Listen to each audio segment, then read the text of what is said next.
which was in Pretoria. It was there that the passion for evangelism started. Elderly people took me out to join them. You know, remember those days when there used to be 3 o'clock afternoon outreach that they used to do? So, so the elderly people will take me there. I will join them, and I will listen to them, their passion. These were elderly people. I didn't join the educated group when I came out. There was a group of teachers, and those I didn't join that group. I joined the elderly folks, those who they always carry their little bags or briefcases and do afternoon. I was the only young person there. I was the only one with them. And in that, as they were there, listening to their passion, listening to them speaking, preaching. And after a while, they said, "Young man, say a word," you know. And then I started speaking. And it was in that experience where the passion was born. I tell people that my passion was not coming from pastors, was not coming from anything I've seen from motivation in the church.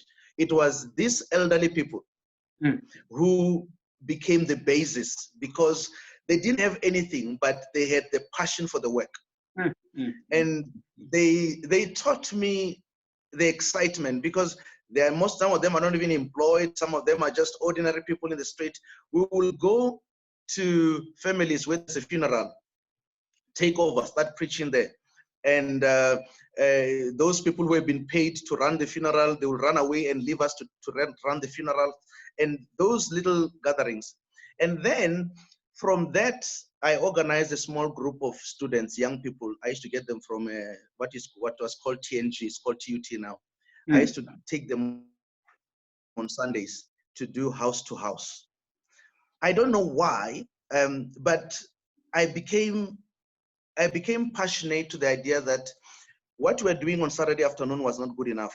We need to do work every Sunday morning. So we decided to have an approach which we called taking church to people who don't go to church. So Sunday morning, that means people who are supposed to be at church, they're supposed to be going to church. But those who remain, we brought the church to their homes. Okay. With a group of young people. We started off doing 1 hour on Sunday, and then the young people enjoyed it so much. They say we did 2 hours. They enjoyed it even more. We did 3 hours. Sure. On Sundays? On Sundays morning. These young people could not have enough of this. I was sharing one story on Facebook of how 2 of my boys went into one house and they preached the gospel. The family was so impressed. The man says, "I've never heard something like this." Then he says to them, "Wait here. We're going to slaughter a chicken for you." Okay. So they slaughtered in the African traditions, they slaughtered a chicken for them. And then I was waiting, the 3 hour pass, they're not coming back, only to find out later on they were enjoying chicken, which was slaughtered for them. That's African hospitality. African hospitality. So one of the things, now that you're asking about this, one of the things that young people says to me, "We want to be an international evangelist." And I say, I don't know how to be one, because I never planned to be. Because I was satisfied with our Sunday meetings. After that, we started running cottage meetings in the evenings. We used to run almost like semi-crusades. I said, I did that for 10 years before I was invited to any other church to speak. So you were just enjoying and focusing on the immediate field. Exactly. I never thought I would be invited anywhere. Forget about even to other countries. I'm talking about even in my district. I never thought I would be. I was content doing what I was doing in the little corner. Okay. All right. And all right. Okay, finish your point, and then I want us to move now to the actual ministry work that you established. So that became a ground for whatever I did later on. So contentment with whatever I was doing in those little spaces. It's what then the Lord decided to open other doors. So one thing, and it still remains my approach even today, that I don't necessarily have a ministry which is defined by invitations and requests. Okay. My approach is to push doors. So the same way we've got what we're doing now with morning devotions and whatever, it's not defined by a church system, but it's defined independent of that church system. Okay, we're gonna get to that issue of independent supportive ministry just now, and to ask you, how does your ministry link with the church? But just tell us a bit more about the name of your ministry. What was behind it? What are the focus areas that you're working on? And maybe you can as well comment on this idea of independent supportive ministry, especially in the Adventist Church.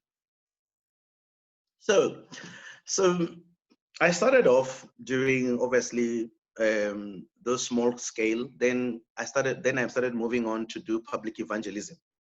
In public evangelism again, I used my tools. I bought my own tent. I bought my own PA systems, projectors, screens.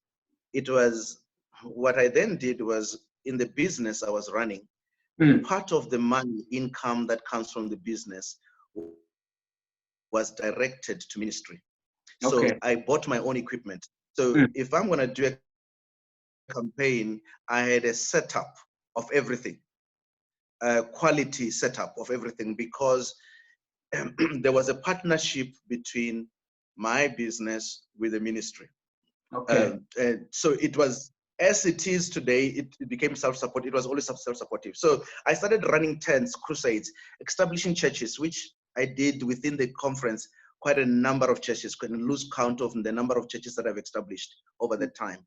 And then around 2005, 2006, I got an opportunity. I was given 2 hours at Radio Pulpit to do a program for 2 hours.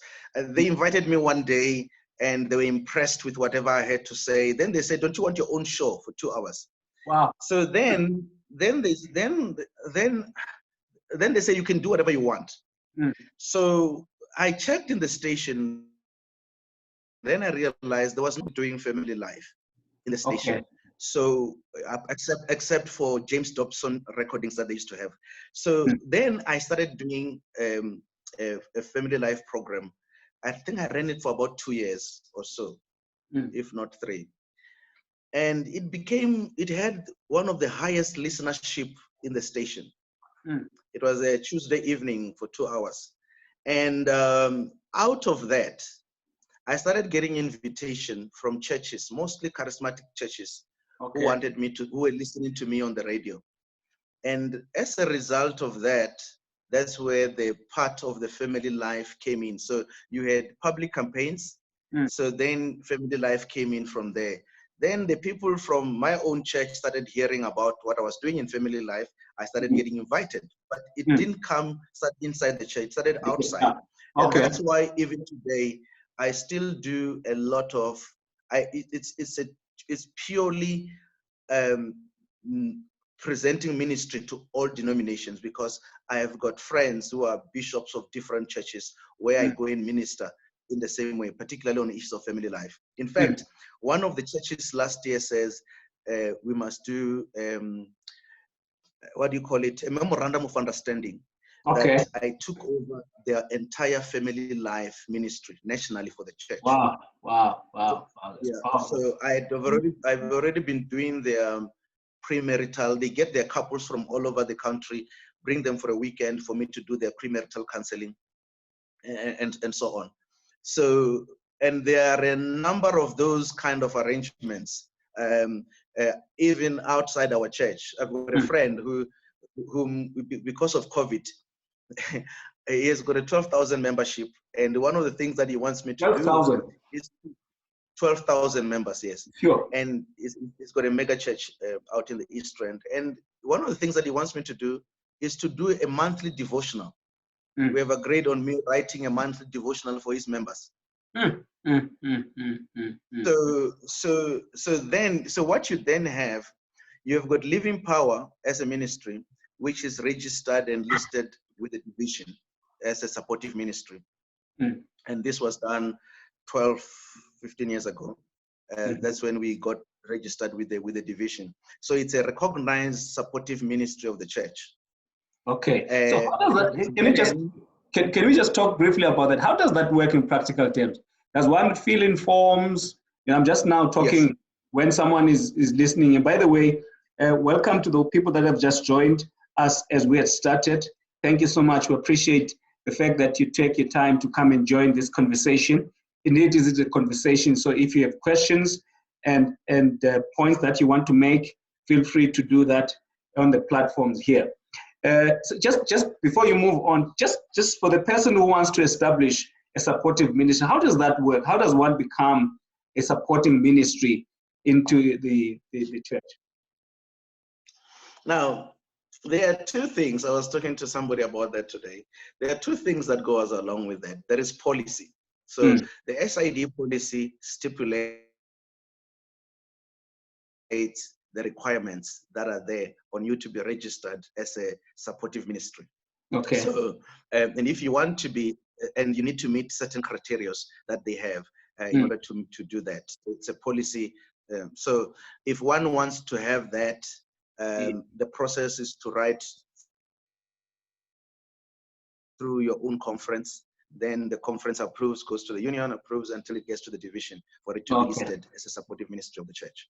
So, but that's the policy. But in practice, I always say it's not policy, it's relationships. Okay. Yeah. Also, it has to do with relationships. If you look at what many of our supportive or independent ministries do, they start attacking the church. They start attacking pastors. They start attacking the conference. And then in no time, they get shut down. So many people think it has to do with the policy provisions. No, it has to do, it's almost like the whole idea of salvation. It's a relationship. It's not about the rules. It's not what they say. It's how you build relationships. If your ministry is supportive of what the church is trying to do, not fighting what the church is trying to do, you know. And just for example, I was talking to somebody, I just remember this because I was talking to somebody today. They were asking me to preach this afternoon for a group in the UK, for their fellowship group this afternoon, which I'll be preaching at 4. Now, you see, and he was asking me the same issues around, you know, registration and policy and so on and so on. And the simple issue is that, for example, when McFinley came to do Hope for Cities some years ago here, the division asked me to serve for 9 months. I was seconded to the division to run that program. That's the partnership that you have as a ministry to the organized church. And 2 years ago, when we were doing TMI, I was again seconded to the division for 3 months to help them organize the campaigns here, because the church realized the expertise that I have in public campaigns. So there is the idea of working together with the organized system, not working against. Trying to have a conflict. Yes. Exactly. You see, think about it this way. There is a lot of space for ministry. So why do you want to make your ministry to attack and to discredit and to belittle? And, you know, you've got these guys who think they can do something on health ministries. And the first things today is to say, oh yeah, you've got Pastor so-and-so who does not follow the health message. How does that help your ministry? Okay. You're supposed to be focusing on your core business. And that's what is key. Okay. And you see, those relationships become key. I was giving somebody an example that there was a time I was supposed to do a crusade in Bulawayo City Church some few years ago. And somehow they forgot to process the call. And I'm supposed to start the crusade that weekend. It is Wednesday. And on that Wednesday, the call left the local church to the local conference to their union, to the division, to our union, to the conference, to our local church in one day. All approval were done in one day. Why? Because at every level that they went to, they said, we know Mashudu. Okay. Whether it's their local conference, they said they know that Mashudu. They said their local union, we know Mashudu, it's fine. Even though we didn't do the process, we're going to approve it. At least we know the person. That's the relationships. That's the key of relationships. So just hold it right there. I'm trying, Zukisani is trying to come on in, but he's battling to join us. I'm trying I realized the link that you said does not help. So tell him to use the numbers that are in the poster. Oh, okay. Does it not work? Yes. No, it says the meeting is already on. So that's okay. What I first. Yeah. Okay, let me send him. Can you send him the poster? Yeah. All right, we're going to send him the poster. I don't know how it happened that the link is not working, but I just want us to move a little bit along because in your talks you were talking also about, because I noticed that both of you and Zukisani are starting to preach, or have already started for many years now to preach in foreign countries. All right, yes. And you were mentioning Bulawayo just now. So how did that work? And which countries can you remember that you can tell us about that you've been? I don't know whether I can count countries anymore. I can count continents. Yes. I have spoken in 4 continents. Wow. And almost every country in our division. So that means every country from Angola to Madagascar. Sure. Yeah. Yes, and I've done campaigns, evangelistic campaigns in more than 10 countries. So I have spoken in Papua New Guinea last year. I've spoken also in the UK. I've done a campaign in Austria, in Vienna. Obviously, I've spoken in the US. Wow. So here you are in your university years trying to get away from this, and you are now one of the leading proponents of the gospel message. I always think that maybe I'm paying for the years I hated the church. So.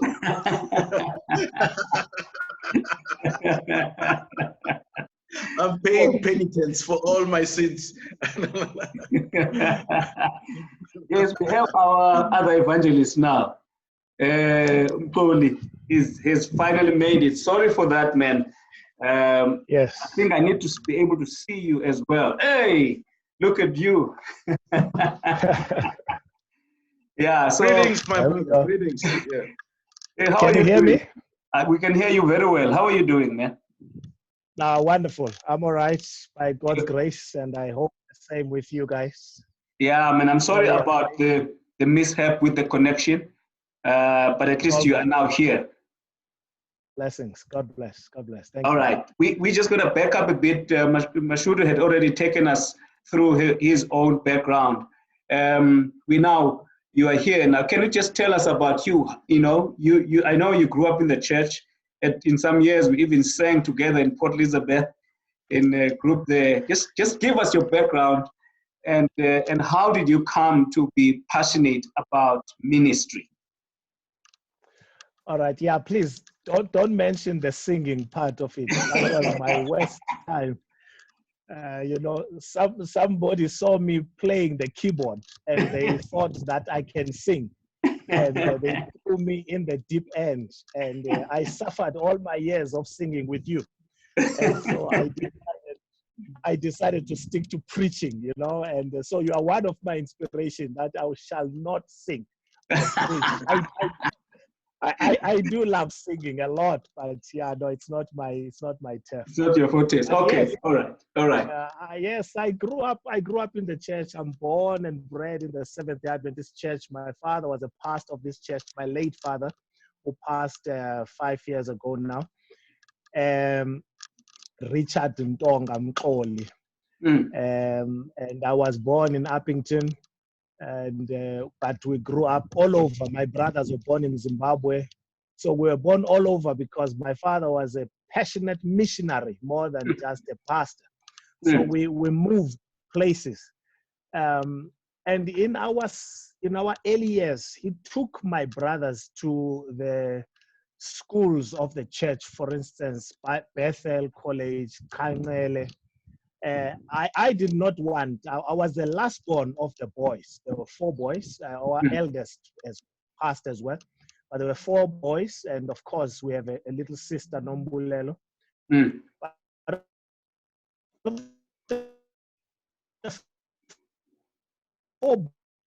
Zooks, you're cutting. Boys. You're breaking there a little bit. Around and they said, no. Zooks? Is it there? Yeah, you are cutting. I can't hear you. Even your picture is still. If you can just move around a little bit, then we'll be able to hear. Okay, we can hear you a bit. Let's try again. Yes, there you go. Are we back now? Yes, we are. Okay. Although I cannot see you, but I hope you can see me. Yes, we can see you now. Okay. All right. So I refused to go to Kangele, and I decided to stay at home. And these were my high school years.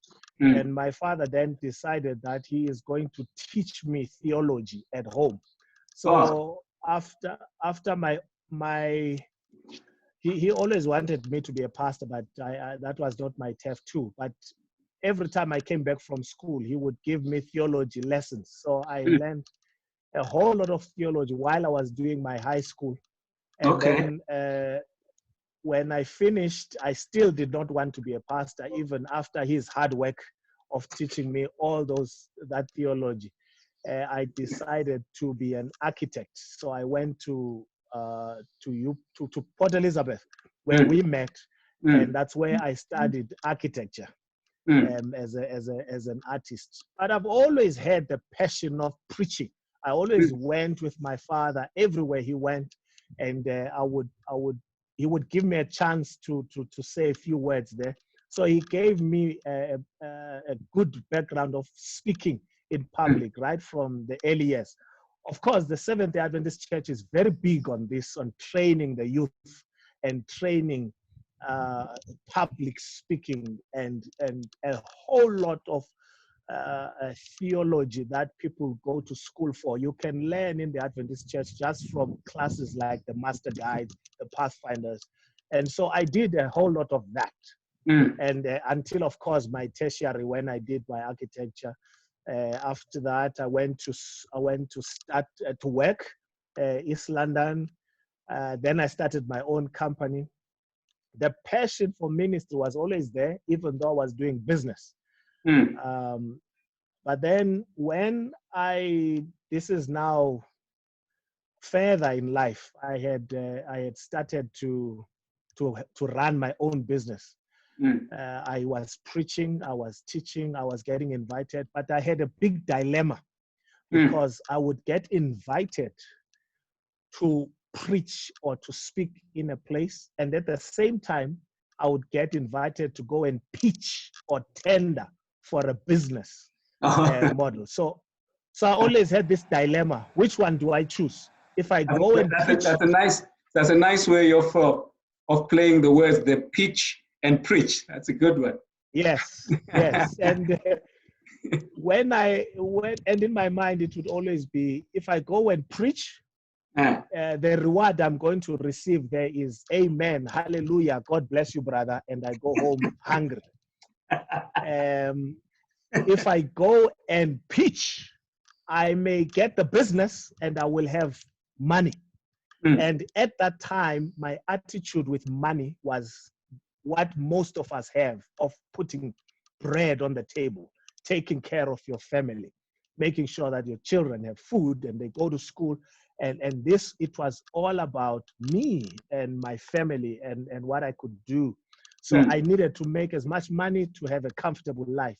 But then I was not, there was just that voice inside. There was that lack of satisfaction with the material things that I had, but were missing out on these preaching and these teaching engagements. And so that's when we decided to pray with my wife and said, you know what, Lord, we need to choose one of these. It's either I preach full time and I leave business, I stop business, or walk with me, because there's a point I want to make here, or I stop the preaching and leave it to the pastors and the people who are full-time ministry, and I concentrate on business. And in that prayer, God gave us an answer in a very clear way, which is, in everything that you do it to the glory of God. Now, most of us know this verse. Most of us know this scripture. But we know it, we use it in food. We say, whether you eat or drink, do it to the glory of God. But the scripture is really just about everything that you do. Make sure that you glorify God. So your ministry must glorify God, but also your business must glorify God. So to me, the answer was, don't drop any of the two. Don't drop the ministry. Don't drop the business. Yeah. Put them together. Put them together. And so that's when my life changed. I don't know how far you want me to go. Okay. I think it comes in nicely to where we left it with Mashudu, because I started asking him about the fact that you both not beginning, but have been now on the international stage. I remember when we were with you in Cape Town, talking about, places that you've been in Asia and all of that. Now, Mashudu, you were starting to talk about that whilst I let Zook think about it. So can you just you were talking about the fact that you've been in 4 continents, and then the Lord was working through you in those. Can you just say a bit more about how did that happen and all of that?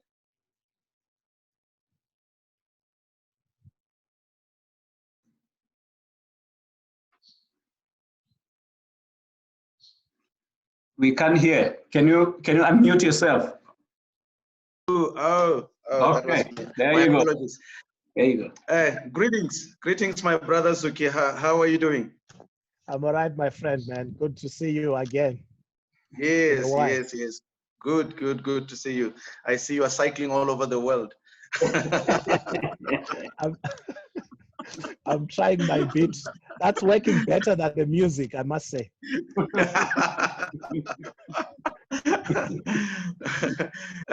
Now, you see, with me is that that's why I was saying earlier on, when somebody says international evangelist, how, young people says, we want to be an international evangelist. I say, I don't know how to do it. I know all about the little things I was doing in my little corner, mostly in informal settlements, those little campaigns in the dusty things. I will arrive and set up my own PA system. I will pitch my own tent, those little things. That's what I know. The rest is what the Lord has done. So many of them, let me give an example. In 2010, there was in some way in Austria, there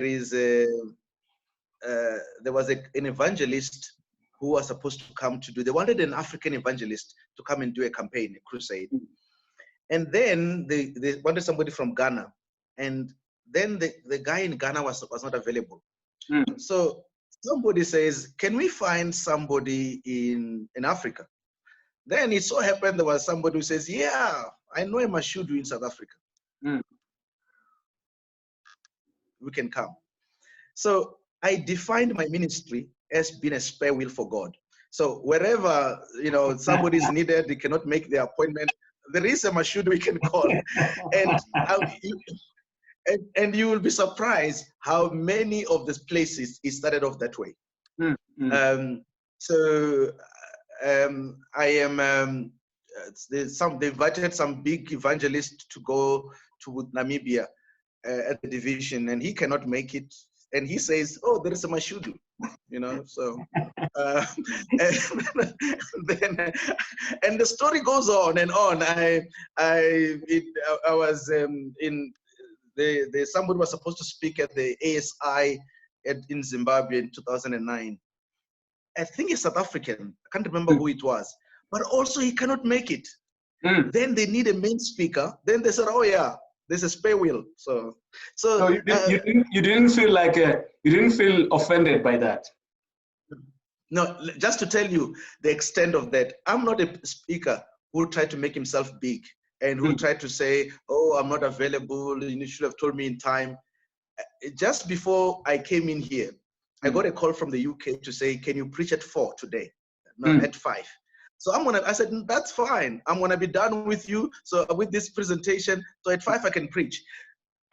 Let me tell you an extent, and this sounds ridiculous. At 5 o'clock, I get a call that there is a crusade starting at 5:30. The evangelist has fallen sick at 6:30. Yeah. So at 5 o'clock, the evangelist cannot make. So they say, "Can you come in and start the crusade at 6:30?" I said, "Oh, let me look at the time. Yeah, I can go home and get a suit and I'll be there." Wow, wow, wow, wow. And to me, that's how God opened doors. So I believe around the world, there are people who are not making their appointments. So I'm You're the spare wheel for the Lord. wheel. So internationally, I'm there to sort out those spaces.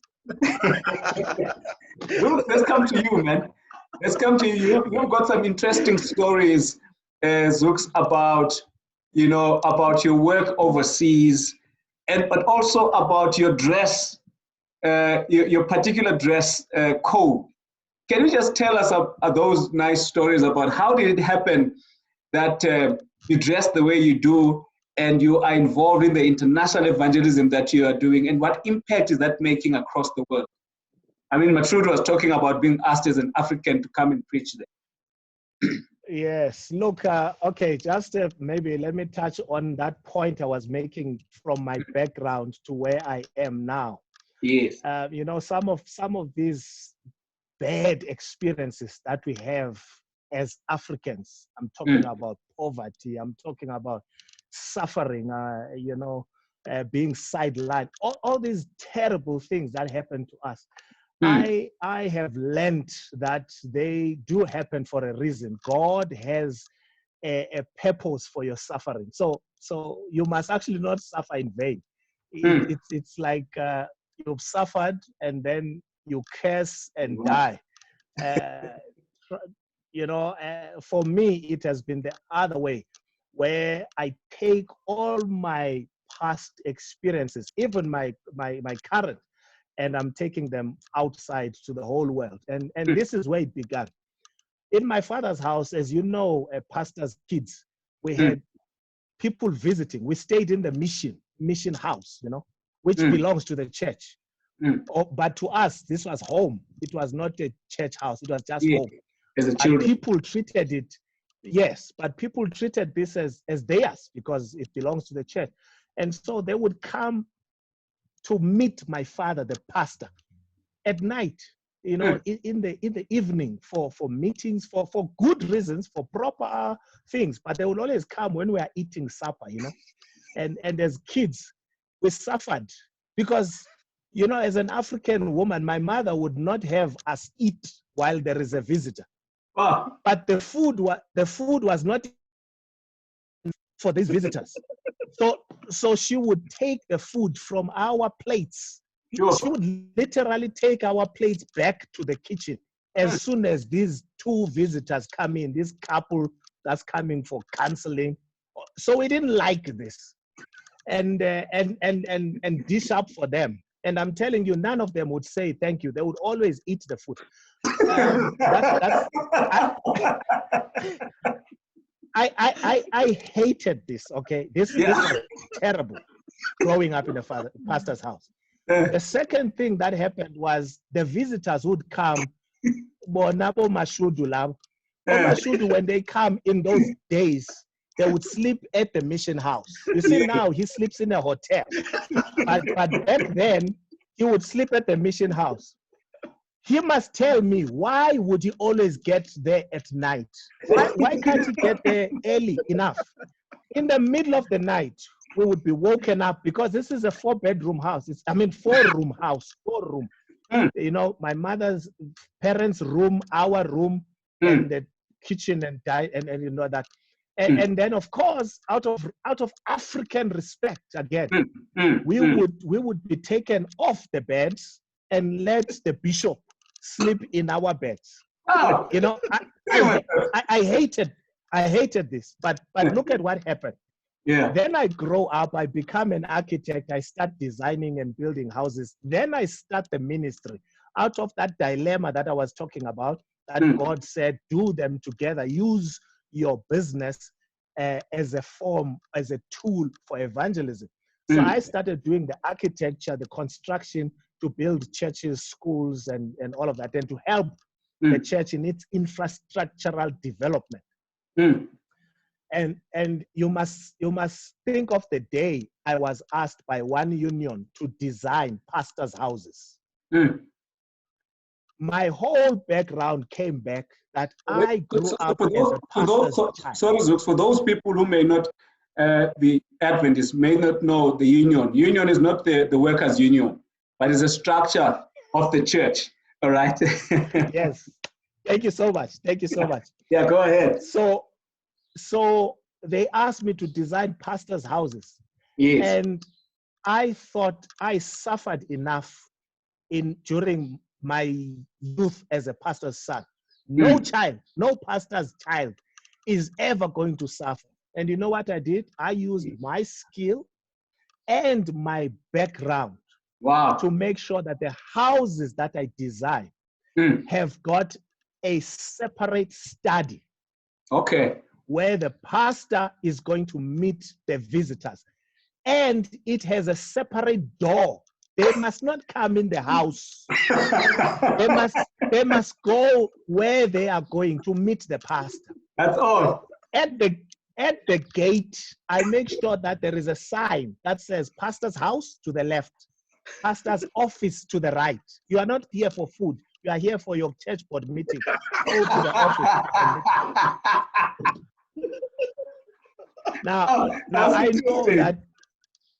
I know that your program is appealing to the youth, and I want to say to the youth, those bad experiences you are having right now, either in your homes, in your environments, trust me, God has something for you there. He is going to use those. I mean, now I'm able to do to make a difference in other pastors' kids.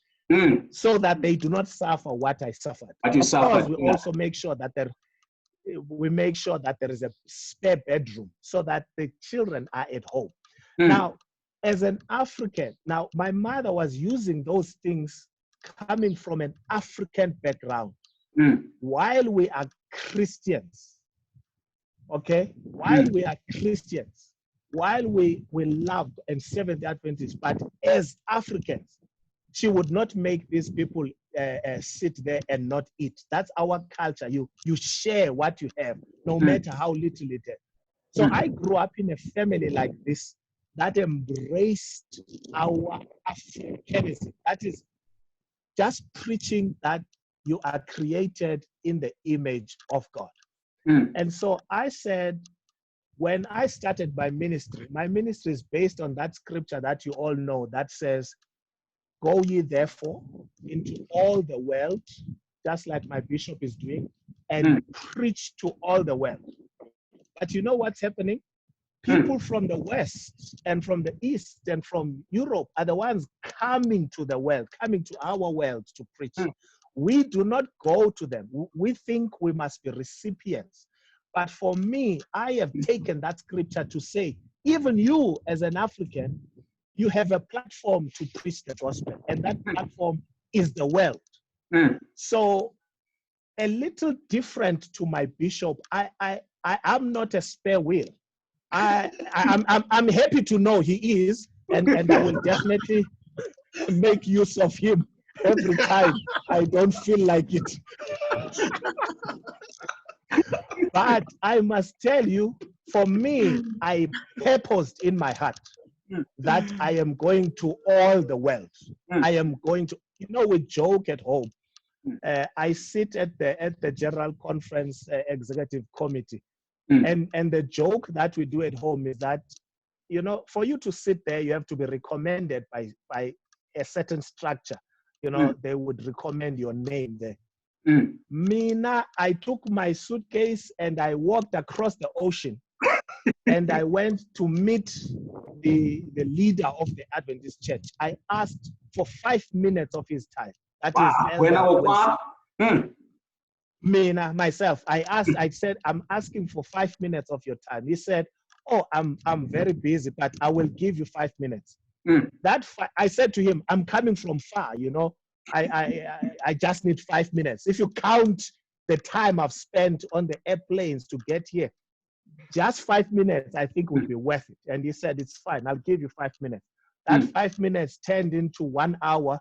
That 1 hour turned into a volunteer position into what is called DCCS, that is the General Conference Development and Construction Service, a consulting service, where the church, what I was presenting to him is that what we are doing in terms of building churches, there is something wrong with it. One, it is bad stewardship to build a structure, and use it once a week. You are abusing people's money by taking people's money and you build a structure and you use it once a week. Whole week, this structure is closed. Maybe once in a while you will do maybe once in a while you will do a week of prayer, maybe a crusade, maybe some pathfinders in the afternoon, but it's closed most of the time. And so I was presenting the concept of centers of influence and saying our structures must speak to people's needs. They must be open 7 days a week. We must not go to a place that needs a hospital and build a church. Go to a place that needs a hospital and build a hospital. Take the money we're going to use to build a church and build a hospital. And then let it work for 6 days a week, serving the people, meeting people's needs. And then on the 7th day, you bid them follow Christ. You worship. You will find a place of worship in a hospital, even if it is not a sanctuary. So my point is that I purposed to go all over the world. I don't talk much about my dress. I don't say people must dress like me. People must, this is better than the tie is wrong. I don't say that. There's a story that I like about it, which I want you to share. Did you hear me? Remind me. I'm old now. I'm white, I forget some of the stories. Which one was that? Where you were flying somewhere and people thought that you were this king from Africa. And Oh yes. Look, I must tell you, I didn't just get to where I am. I was also wearing suits and ties and all of that. I'm donating them out now. I still have some, so people can reach out.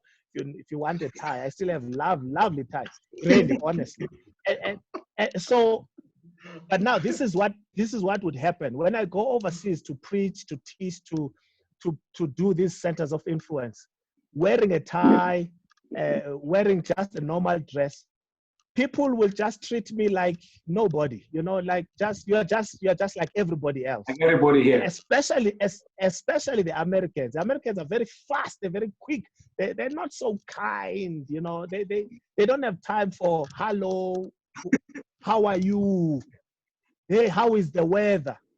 They like, can you get to it, man? I mean, what are you? And at that time, I want to ask for directions, but in our Africanness, we ask how you are first before I ask you to help me. And they don't have the time for this. And this would frustrate me. until I stopped wearing this dress and chose to wear my African dress. I still mix it, you know. I still wear shoes. So don't be saying, hey, why you wear shoes and dress? I wear shoes. They are there. I mean, they are there. Why must I not? I mix my culture. Some of the things I wear are not even from Africa. They are from Chile, from the East, from Asia, from India. Some, you know, I embrace people's culture. So I mix them up. But every time I dress like this, the first time I go to the airport, I got such respect for the first time. People were just opening up the queues as soon as I walked in. And you know, they were kind, they were lovely. The Black Americans wanted to relate to, so you are the king of which tribe? And I must say, I mean, at one point it did get to me, so I had to pray about it. Like, yo, this is nice, you know. I mean, I might as well. But I had to be humble. But then, you know, when I travel with my wife, she knows. As soon as we enter the overseas arena, I don't speak English. I speak Xhosa. And she translates. Now she gets frustrated because she knows I can understand. But then I go, man, you know, people will ask and I will speak to her in Xhosa, and then she translates in English. And then after that, we laugh about it. But then this is what is happening. This is not a show off or anything. This is to say there is a language like this that is called Xhosa in the world. And before I leave that airport, people would know a word or two. They would say, how do you say hello in your language, man? And then I'll instead of saying the easy one of saying molo, I'll give them the deep Xhosa, the one that says you know. And I have found that the world is very receptive. The world loves these cultures. It sometimes it is us who transform and conform to their cultures so much that they may think that we also don't love our uniqueness. Okay. I mean, all right. and a last quick example is that you have a European living in South Africa or an American living in South Africa. Let's take somebody from the UK living in South Africa and somebody from America living in South Africa. Even if they have 10 years living in this country, they still have an accent in their English, an American accent or a UK accent. It just doesn't go away. But take Patrick Kulati, take him to the US just for 2 weeks. He comes back, that Xhosa accent that we know is gone. Already he's going, ha, ha, ha, ha. I mean, ours is so easy to go. So my ministry in the dress is not to talk about it. It's just to be. It's just to be who you are. Because my policy is you will be the best at what you do when you are true to who you are. You are not trying to be something else. Okay. Thank you, man, for that. Hey, I don't know where time is going, but Mashudu, I just want to come back to you for you to talk to us about your business side, because you talked about the ministry, which was dependent. So you had to buy things, you had to do. So how do you balance those two? What do you do to? Zukisani talked about the architecture and the construction. So you are into IT. Can you just tell us about the relationship between these two? Do you still continue working in IT? What do you do? What businesses do you? So how can people get help from you in that business sense? Some years ago we were, an all-purpose IT business doing consulting for government, and we had offices here in Pretoria, Bloemfontein, in Limpopo. We had sort of we're kind of spread around the country with IT services. But towards the end, towards around 2010, I decided to shut down most of what we were doing in terms of consulting and leave software development. So what we now only do, it's software development. And what that helps is that you can develop a software and you sell licensing for it that people pay annually. So you almost have a perpetual income in that way. Just like you buy Microsoft Office and you pay licensing every year. So which is most people who are doing IT, particularly black companies, they focus mainly on services and consulting. But you see, you can only consult for an hour, for the hour that you spend on that.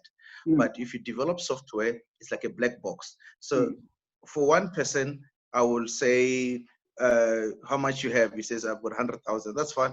You can pay 100,000. If you've got 500,000, you don't know what is inside because it's a black box. And therefore, you've got perpetual income.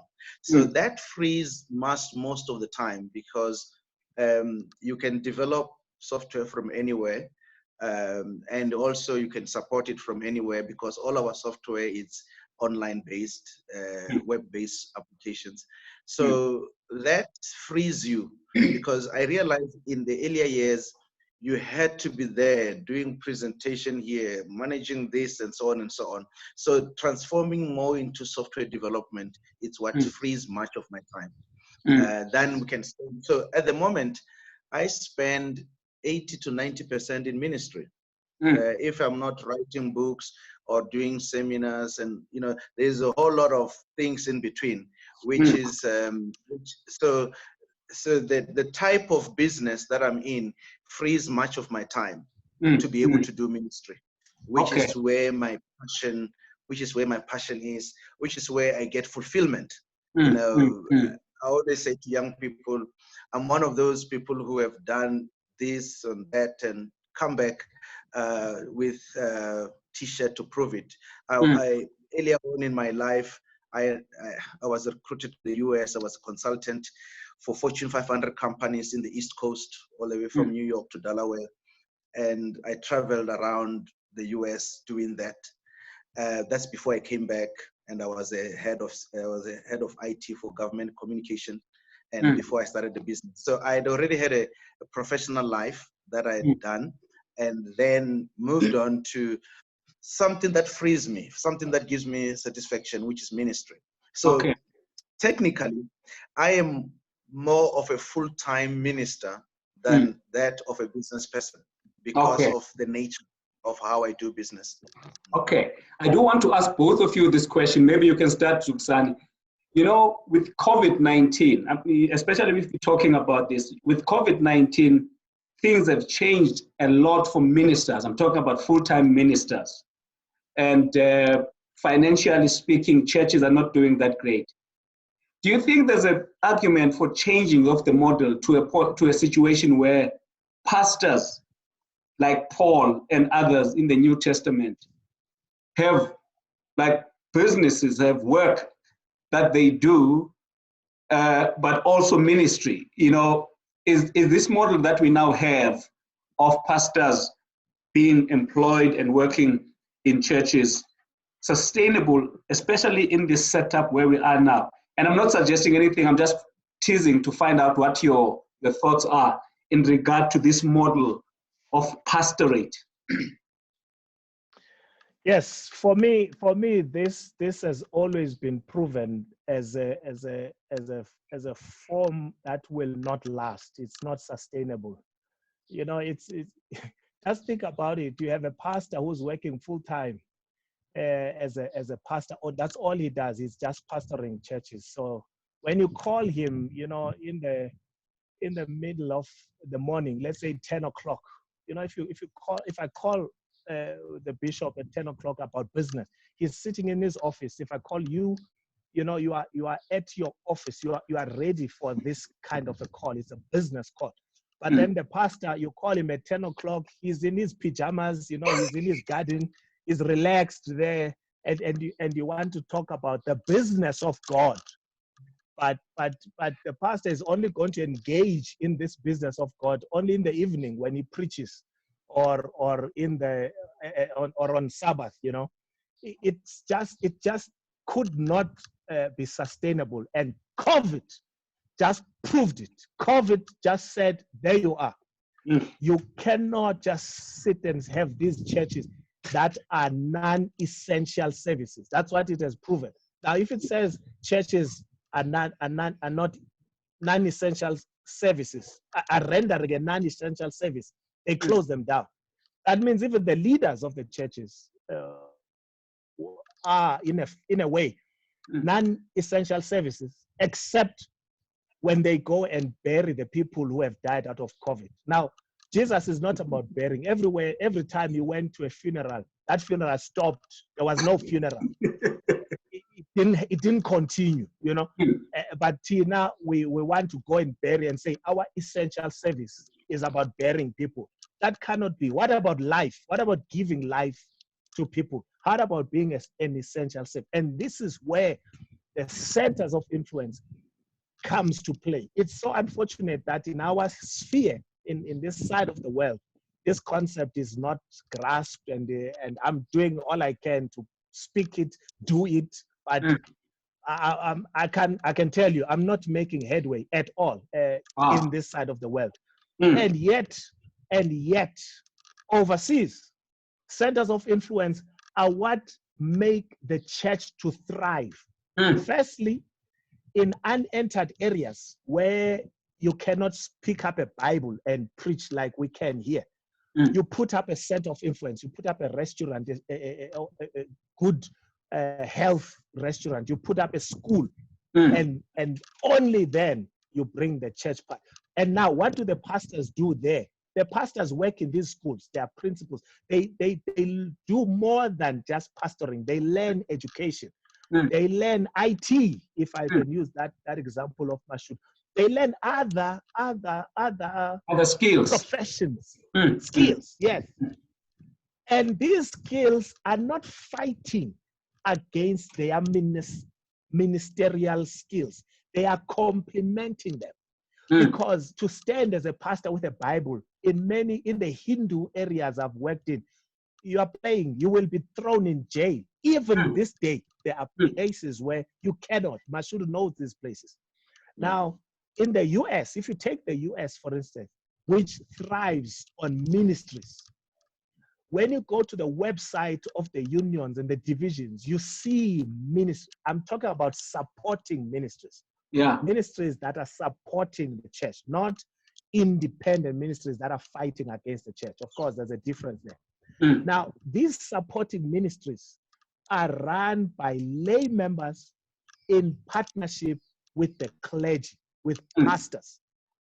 Pastors are working there full time. They're earning a salary from the ministries. You know them, Breath of Life, you know them. I can name many that we use this side. We watch the TVs. We watch their shows on TV. These ministries are pastors, but they are working full time on them, supporting ministries, centers of influence. They're using other skills to enhance their pastoralship. Here, we simply say the pastor must just shepherd a church. I tell you right now, there is a problem in our country where pastors that are coming out of Helderberg can't be employed. There's no work. There's not enough money to employ them. Those guys should not be taught at Helderberg. You need to change that career. They cannot be taught how to be employed by the church. You can't go to school to learn how to be employed by the church, such that when you cannot be employed by the church, you are rendered useless. They need to use their skills, their theology, and make business out of it. And this, for me, is going to be done by having more schools. Imagine if we had more schools here, if we had more hospitals, if we had more centers of influence. That is places which would employ these pastors. They have the skill, but the churches are not enough. We need other sources, and these sources are there in the Bible. Acts chapter 2 talks about how back in the day they did ministry, they fellowshiped together, they sold their goods, they went out to do use their skills for the kingdom, and that's what pastors should be doing. So for me, COVID I'm hoping in the midst of its terrible plight that it has caused, it has also opened our eyes. I pray that the church can look at doing more than just church. Okay. Because as it is now, you need to convince people to go back to church. And I'm not sure how you're going to do that. Because it's nice for me when I'm sitting at home and changing my remote to choose which pastor to listen to. So, but if people know that their skills, their IT skills can be used at the church building, it can go and train students there on a weekly basis. Even if you come once a week, the whole community knows there will be an IT specialist that comes here on a Wednesday to teach IT. I need to rein you. When you were in PE, I knew that you love talking. And I thought with your gray beard, you're going to slow down a bit. But you should certainly have not done that. I'm going to come to you, Mashudu, for that question. But let me just read what is said here by the people on Facebook. Monez Ntleki asked Mashudu if SASTA is still operating. I remember back in 2001, I was a staunch member of your platform, SASTA, and it was a great discussion platform, but that's for another day. And then Andrew Kota is watching, Pastor Thando Melan is watching, and Andrew Kota is saying, love this Kajeni Lamatota, Machoke, Zukisa, and others, Bongani Jax, Nazontleki, Lerato, and many others, not Tembe, Kaneta are watching. People are watching also on Zoom and so on. So, Mashudu, let's come back to you about this model of pastoring. Can you also address this question of SASTA, if you can? In the issue of pastoring, maybe I should say that I am a bit disillusioned with the whole issue of pastors. One of the things that we did in our business, not only were we supporting my ministry, we were also taking pastors to school. So it was one of the things that we also did. We also, we have taken a number of pastors to our school, both in Solusi and Helderbeck, now assisting them with their fees. Now, but in recent time, I'm disillusioned. I'm no longer doing that. I've had some few requests, but I'm no longer. I am disillusioned by the role of a pastor in general, in what is happening. I see a lot of pastors who are discouraged, disheartened. I don't see much enthusiastic pastors, particularly those who are in the frontline pastors. I don't see models of people who are thriving. I don't know what happened to the ministry. And what COVID has done on top of that situation is a challenge that says people choose the content they want to listen to. You see, at church, people have no choice. The pastor comes there, they must listen to the pastor. But now we're in the COVID and the lockdown has created a new situation where people have a choice. If you don't have good content, people won't listen. And what is disappointing to me is to see many ministers using the social media for jokes and other things, not for ministry, not to be touching people. I don't know. I just don't understand it, because deep inside of me, this is why I do my breakfast thing, there is something oozing, something within me that wants to get out. And I'm surprised that those who are paid by the tithe don't have the same. I would have thought we will use every avenue that we have, every platform that we have to spread the gospel. But I don't see it.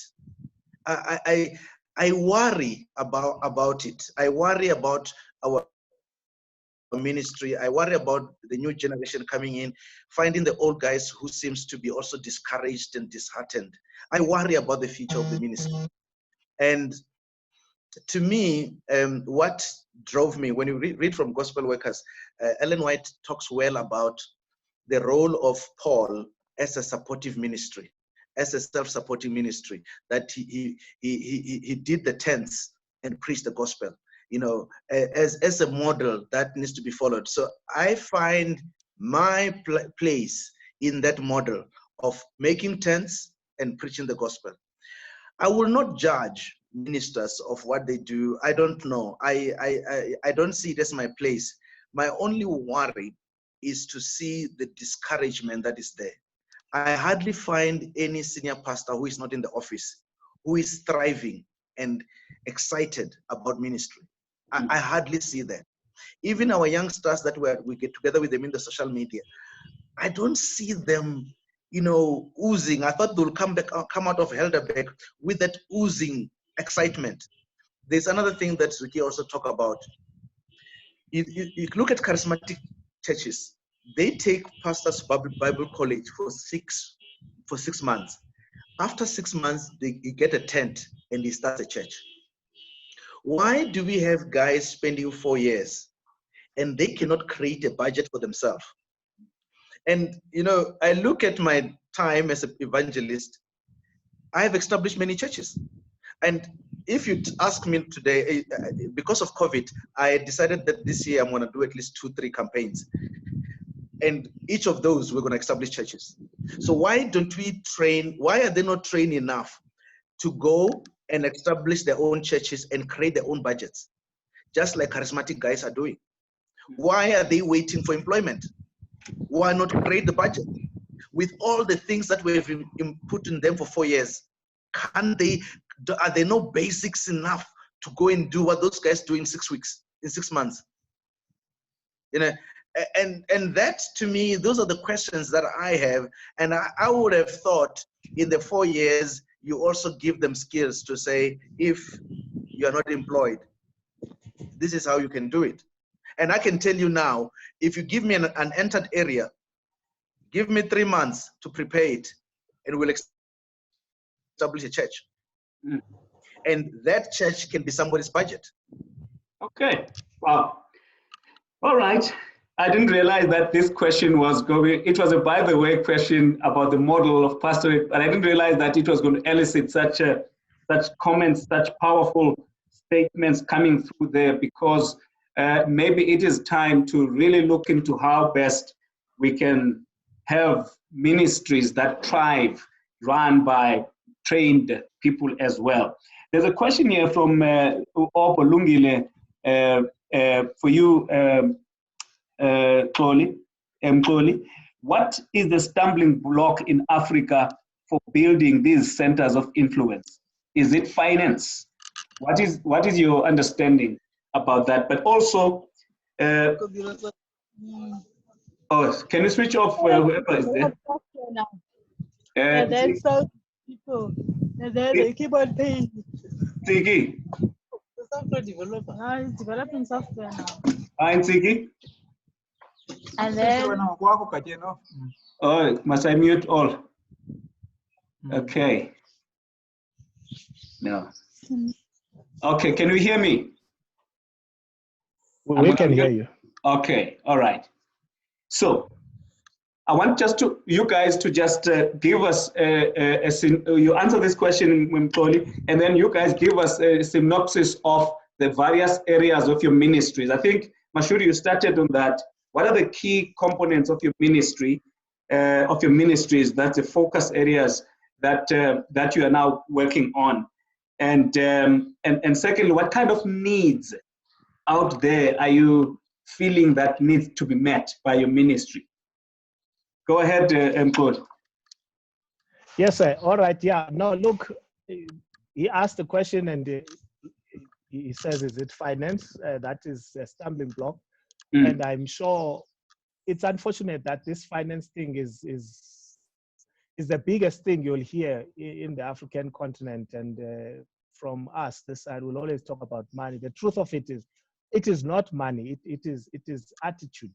It is not finance. The stumbling block is not finance. I can say that without a shadow of a doubt. And I'm not saying that because I have money or I don't have money, but what we have, you know, when God sent Moses out, Moses gave stumbling blocks, a whole lot of reasons. God asked him one simple question: what do you have in your hand? I'm not interested in what you don't have. So if you don't have money, it's not going to stop you from doing ministry. What do you have? That is what will make you look around you and turn those things into opportunities. For instance, the missionaries came here and started schools, Bethel and Helderberg. And all of us know, back in those times, what did they use as a source of income? We were farming in those places. There were sheep, cows were milking. They were selling to the community. They were selling crops to the community, and they were using those as a source of finance. These days, we still have those lands, but we no longer do no farming, no nothing. You know, so for me, it's just an excuse. The whole thing of we don't have money, we don't have money. No. It's about the attitude. We are just not prepared to get out of our comfort zones. You see, a center of influence will get you out of your comfort zone. You can't be comfortable while running a center of influence.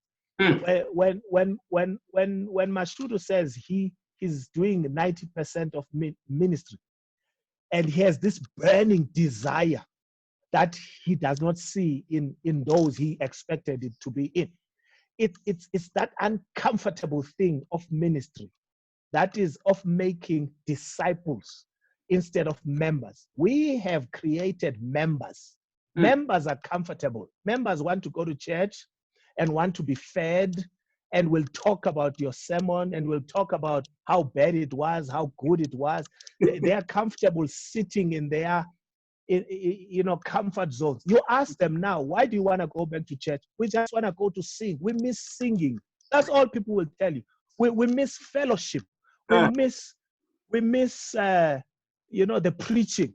But no one will say, I miss to serve. I want to serve. I want to go to church to do something. If you gather, you will find that most of us want to go to church to be fed. Now, disciples, on the other hand, which is what Jesus created, which is what we should be created. Disciples are not comfortable. Disciples don't do the same thing again and again. Even when they see it's not working, they just continue to do it and hope for different results. So for me, until we have the burning desire of discipleship, and I'm talking both lay members and the pastorate, the leaders, we are not going to go nowhere.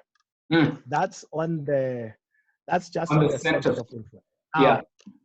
Now, on your other question of the facets of my ministry, well, I do quite a whole lot of things. My main one now, my main focus. Now, you must remember, I never learned about centers of influence from a book or from a study. I learn as I go. And I've made mistakes. I have built churches and I've under budgeted and I've done a whole lot of mistakes.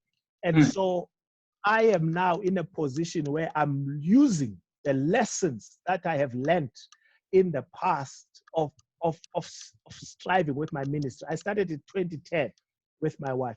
So at least we've got a good 10 years. And now we're able to focus. For instance, if a church now calls me and they say they want to do they want to build a church, unfortunately, I cannot help them, because I have learned over time that these churches are not changing the facet of people's lives. They're not touching people's lives. I'm talking about the community. They are only edifying the members, those who are members in the church. Those are the only ones that get satisfaction from the churches. So I'm not for that. I'm saying there are other people who can build churches. I'm not saying there's anything wrong with doing it. But for me and my ministry, we'll concentrate on what you are going to do during the week. what are you going to do for 6 days a week? So if you tell us you want to build a school, you want to build a hospital, you want to build a center that will meet the needs of the poor, you want to bring water to a community, that's where we are. So that's our main focus now, going around building centers of influence. But also, we understand that we are not on the same level. So we are preaching and teaching about centers of influence. And this is the only thing I do now. If you call me to your church, Babu Kulat, I am not going to preach about anything else except what Noah did for 120 years. The rain is coming. It's coming. Build Yes, an ark. Build an ark and get into an ark. So as he preached, he was building. One hand speaking, one hand building. This is all I do. Jesus is coming. We must build centers of influence. People must go into the ark, centers of influence. These are places that help people to see the goodness of God. And you will have no struggle to bid them follow Christ when you have met their needs. But we do it the other way around. So I focus on this.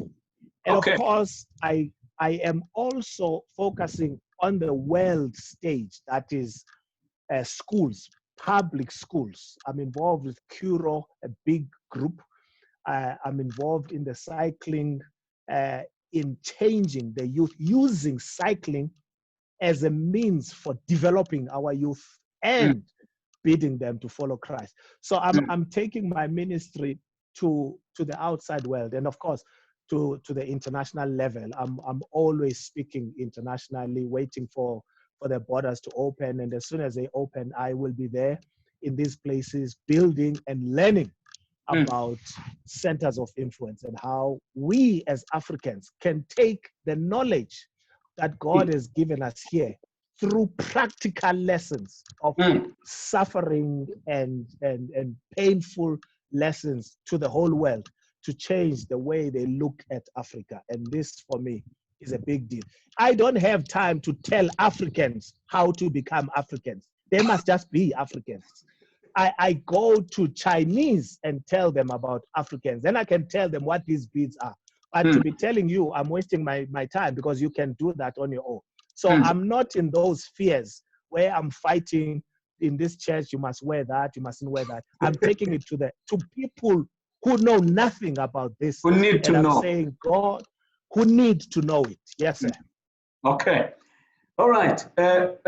Mashudu, let's come to you now. I see that you've introduced a number of programs. I think you were talking to us about the sermons part, but I think you're also involved with the counseling and so on. Tell us also about your books that you have written. Okay, so the ministry, as I said, we started off in public campaigns. I still do public campaigns.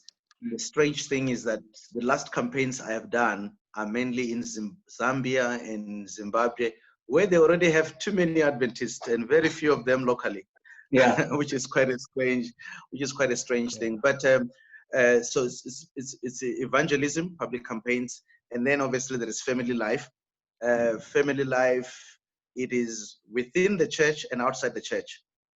I'm also the main key contributor on Issues of Family Life for SABC Radio for Chivenda, which is Palapala FM. So I am their main contributor there, with a big following, promoting that in the local language. So as I said, it goes non-denominational. So I go around locally on different denominations. Obviously, then there's international ministry related to that. Then there is also counseling. So we do premarital counseling using a tool that is called Prepare and Enrich, which was introduced by the General Conference. Probably one of the few people who use that extensively in the country. And so during the week, I probably see a whole lot of number of couples, both for preparing for marriage and for those who are already in marriage. And then obviously attached to that, it's our publishing kind of work. So I've published quite a few books. Unleashing the Marriage Potential is probably the biggest one, which went to print and we had to reprint. So we've got over 10,000 copies out there. Wow. People, out in the market. And then I wrote a 4-book series, which was called Words with Power.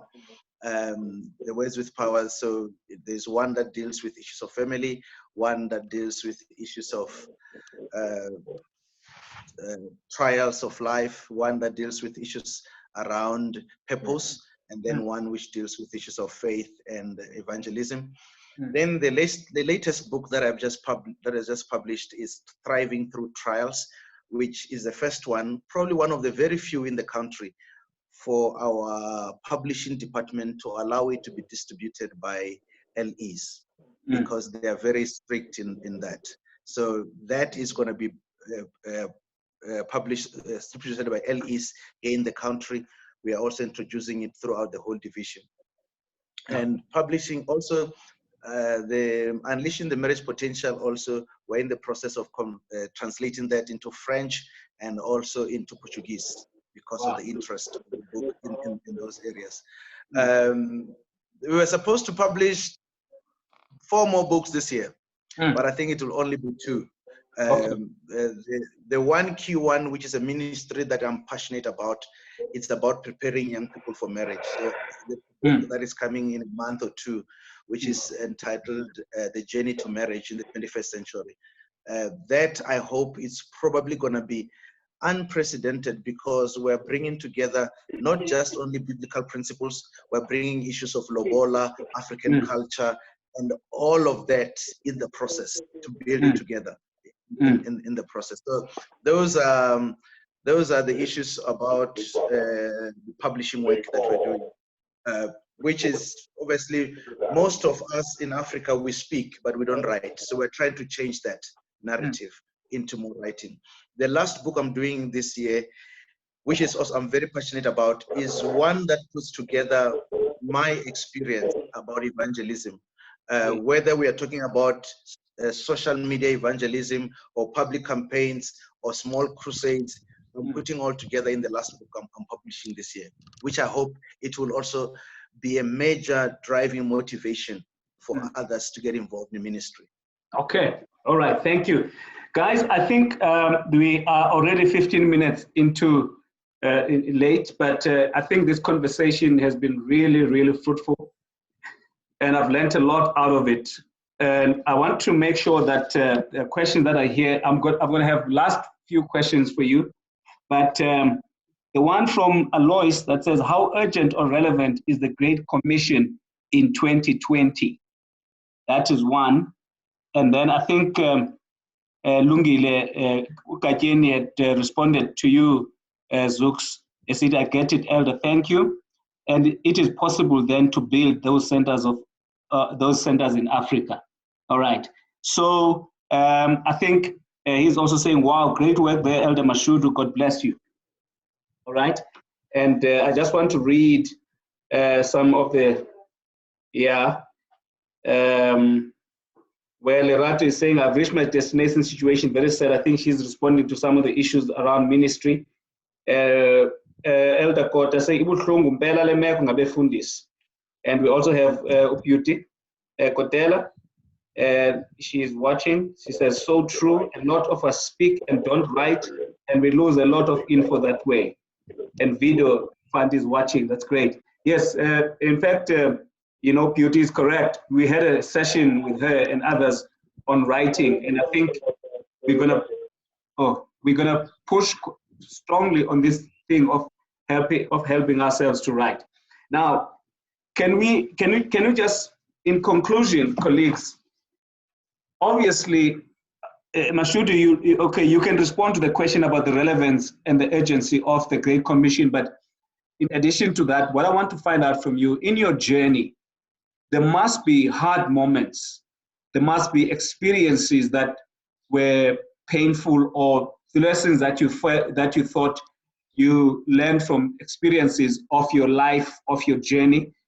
It is possible that there are lessons where you say, hey, if I had a chance, I would avoid those, I would do this more. Are there any such lessons that you'd like to share with us in addition to the question that came from Alois about the relevance of the gospel? Just things that you feel, hey, you know, I wish I could have done this better, and I wish I could have done that better. When it looks into the relevance of the ministry, I would like to believe, you know, one thing I always say, that growing up in the church in camp meetings, the theme of the second coming of Christ was central in every camp meeting. We felt it then as children that Jesus Christ is coming at any time. And today that feeling is gone. And it tells me that we are nearing home. And that's why when people are relaxed, when people are taking it easy, I believe the gospel is more relevant now than ever before. We started off doing house to house, but now we've got social media. I can enter every house far away without knocking with the social media.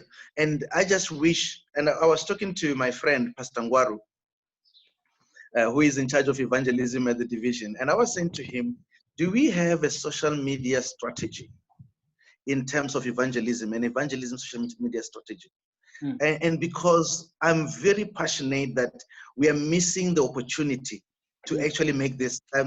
I was fortunate enough to be part of the General Conference Communications and IT group, which met in Dubai some few years ago.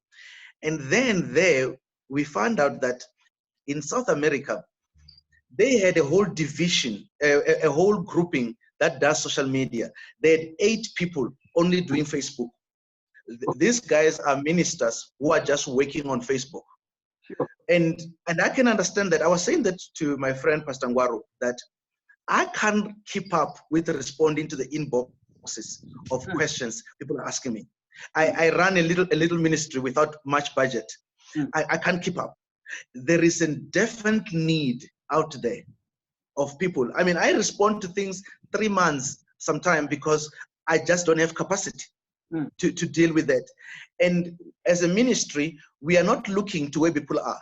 People are in the social media. That's where the fishes are. That's where they are sitting. They are no longer in the house to house. But we have got ministers which we could be deploying here, right here, onto dealing with the minister, because they're here, but we're not deploying them. And those of us who are trying are not keeping up, are not coping with the challenge that is there. I will probably need to employ 4 or 5 people to make this thing viable, to get it to work. But we don't have the budget, because in Africa we don't supporting ministries. We don't care about those. It's everybody for yourself. So if you don't have your own business to support yourself, you're on your own, because we don't care here. But that is very critical. And as to your second question, I wouldn't know. I was trying to think of any major setback that one could have looked into in the journey, whether it is personally or ministry. I look into my life and I say, I don't have regrets. There would have been things I could have been doing materially that could have been flashy and exciting because of my background and capabilities, but there is nothing that brings joy to my heart than touching souls and making a difference in people's lives. I was sharing a day ago about, a young lady, I was trying to help her with some problems in a relationship. And then she says to me, you know, my life changed when you did that campaign in 2010 and I was baptized there. She says, that sermon, she mentioned the name, she says, that changed me. And she's a medical doctor. She says, my life has never been the same since that day. Now I say, what can buy such fulfillment? You can't even drive a new car or a new house or a fancy vacation to have that fulfillment of touching life. I might have left out many other things which today that glitters, that many people are excited about.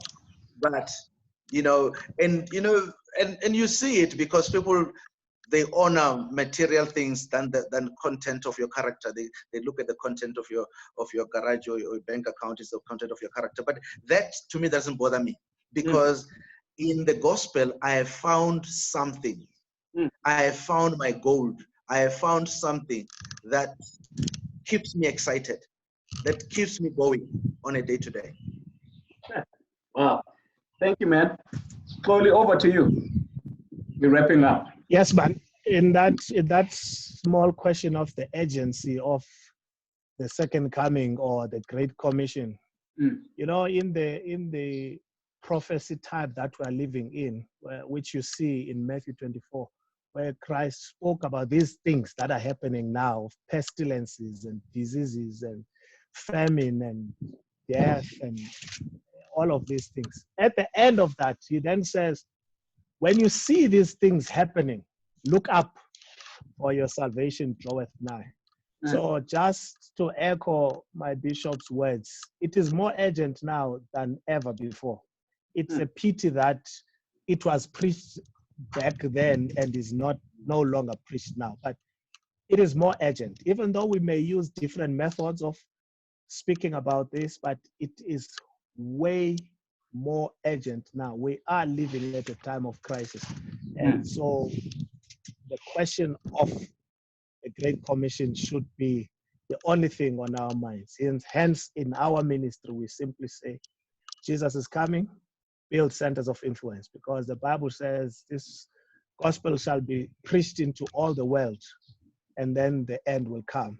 But the part that we take in our ministry there is the one that says, as a witness, as a testimony, which means you are going to say practically, you will preach more by action than by speaking. And if we can have more people doing these wonderful thoughts that they have, putting them into practical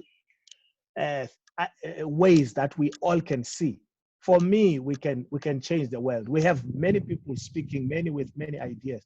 But for me, if we could just have people doing, we would change the world as a witness, as a testimony, and then the end will come. Well, in terms of the other question, I don't know if you have time for all my sorrows, so I will not go through that in depth, except the one. It's not a regret. Also, it's just a reality.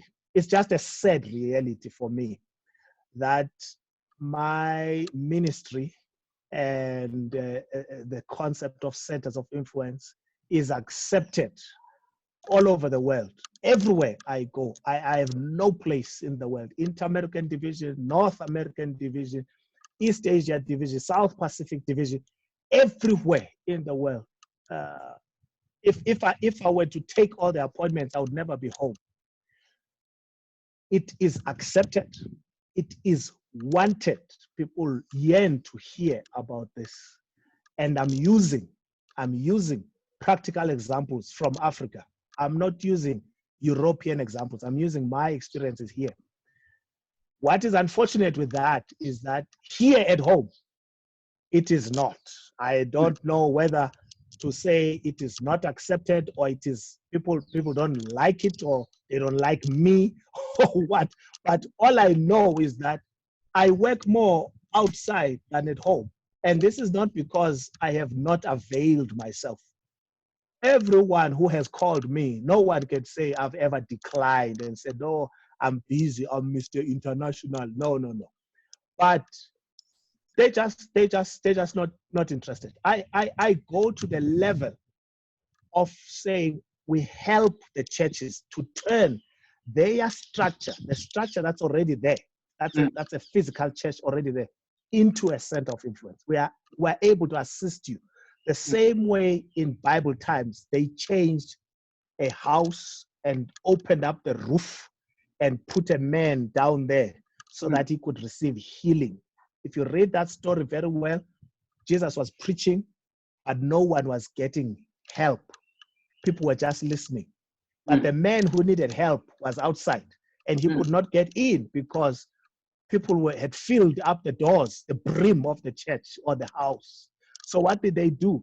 They converted that church, that building, into a center of influence. Wow. From a preaching building to a hospital.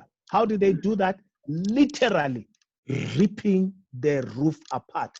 Who would do that? It's a lay member who has the construction skills or the engineering skills. So that's why I'm saying you use your skills for the gospel. He's the one who saw that if we remove these tiles, this building will not collapse and will let the men down. So they converted. That's what we do. And for me, this is the biggest thing. But it's just unfortunate and very sad. And I'm not going to wait. I continue with patience to speak wherever I am called, but I go where I can serve because I am about service. Wow. Gentlemen, I really appreciate the time. I would have loved to ask you questions about your spiritual nurture. You are so busy, you know, you're giving out, you preach, you know, and obviously you've got to have a source from where you get. I wanted to ask you about how do you manage your business time with family dynamics? You've got family, children, and so on, you know, but we don't have that time. We only have, in fact, we're already on injury time. And I won't be able to ask you that question for now, or those questions for now, but all I can say is just to really appreciate you and to appreciate the time that you put aside, because what we do here at Gulati Coaching and Consultants and is basically trying to expose people that are doing something about whatever it is in the area of life.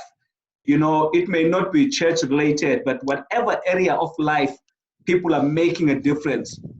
Our purpose is to support that and to make sure that others who are listening, others who are seeing can actually say, wow, someone that I know, someone that looks like me is doing A, B, C, D. And so we thank you so much for coming through. I just want to look and I can see Ulizo Ngonge saying Sikona, Rapet, and Nkosi Katyeni Ngalamadoda namhlanje, powerful, may God give you strength for the platform. Thank you so much, Puti Ndiyabulela. Now, I will give you last words to wrap up, but I just need to make this announcement that on Tuesday, the 29th of September, between 6 and 7, I'm going to be with Patko Mafani, who has written a book, and then he can only be available next week, this coming week, on Tuesday at 6 to 7. We're going to be talking about his book, The Prize and Price of Greatness. So can you just, therefore, gentlemen, just wrap up and as we close? Shortly, just punchy points before we close. Well, on my side, I would just say to the folk out there, God has planted something in you, and you must make sure that in this lifetime, you use it. You dig and you be patient, even though sometimes you may struggle, but be patient with it. The success is not about completing, but is about being faithful in what God has planted in you. So you take care of God's business, and surely I talk from experience. God will take care of your business. You strive in your life to balance between church, family, ministry. It's an ongoing struggle. It's never going to be easy. You have to always make up your mind that you will balance. Your family must not suffer as a result of your ministry, but your ministry also must not suffer as a result of your business. All these things, God has a way of making them work together. As long as your heart is in the right place and you are faithful in everything you do, God will take care of you. Thank you, sir. Mr. Ravhengani. The title of the book that I'm going to be writing towards the end of the year is about demystifying evangelism. And that's my passion. My passion is to make sure that we say ministry is not only for the ministers out there. All of us, we must find our purpose, our reason for existence, that which we were created to fulfill, that which we can do better than anybody else.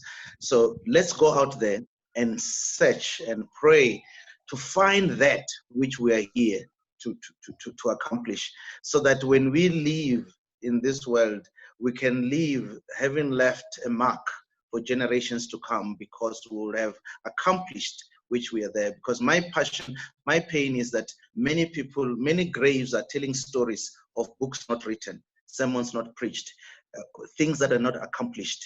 But if we can go and find out, why did God created us? Why did he place us here?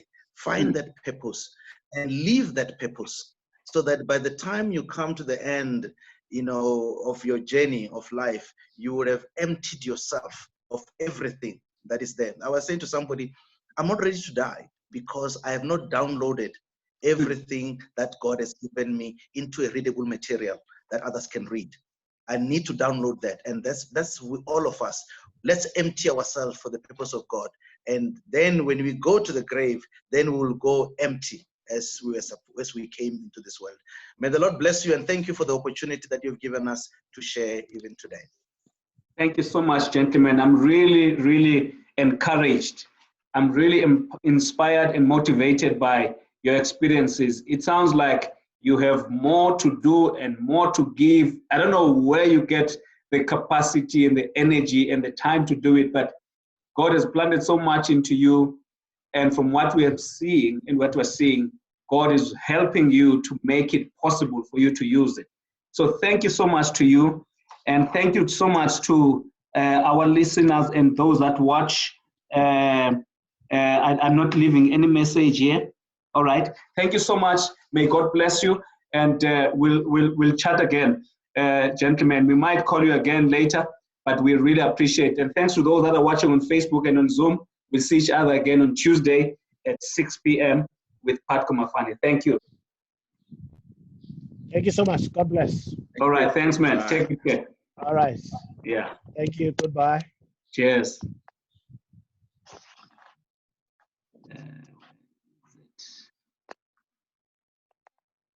Wow. It's inspiring. Eh? Very inspiring. Yeah, no. It's very inspiring stuff. Where do we put pause the recording? Kajer usekhona? Mbunge?